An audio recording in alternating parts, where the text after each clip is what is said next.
Hello guys. അപ്പോൾ ഇന്ന് നമ്മൾ ഒരു വിനെഗർ ഈരുന്നറിൻ്റെ കൾച്ചറാണ് ഉണ്ടാക്കാൻ പോകുന്നത്. ഇതെന്ന് പറഞ്ഞാൽ ബെറ്റ ഫ്രൈസിനൊക്കെ ഫസ്റ്റ് ഒരു ഫ്രീസിങ് മാരിനേഷൻ കൊടുക്കാൻ പറ്റിയ സാധനമാണ്. ഇത് വളരെ സൂക്ഷ്മമായിട്ടുള്ള ജീവിയാണ്. അപ്പോൾ ഇത് ഉണ്ടാക്കാൻ വേണ്ട കുറച്ച് സാധനങ്ങളാണ്.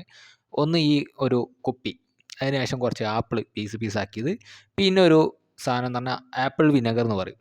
അപ്പോൾ ഈ സാധനം വേണം. ഇതാണ് മെയിൻ ഇൻഗ്രീഡിയൻറ്റ്. ഇതിന് 115 രൂപയ്ക്ക് ഞാൻ വാങ്ങിയതാണ്. ഏതെങ്കിലും ലോ ക്വാളിറ്റി സാധനമൊക്കെ മതി. വലിയ കുപ്പിച്ചില്ലിട്ട സാധനത്തിനൊക്കെ നല്ല വില വരും. പിന്നെ കുറച്ച് പച്ചവെള്ളം.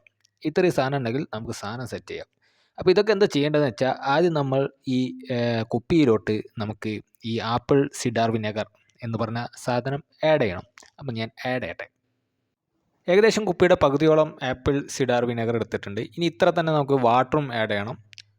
അങ്ങനെ വാട്ടറും ആഡ് ചെയ്തിട്ട് ഏകദേശം ഒരു കുപ്പി ഫുള്ളായി. ഇനിയിപ്പോൾ ഇതിൽ സാമ്പിൾ ഒഴിക്കാനുള്ളൊരു, അതായത് മദർ കൾച്ചർ ഒഴിക്കാനുള്ള ഏരിയ മാത്രമേ ബാക്കിയുള്ളൂ.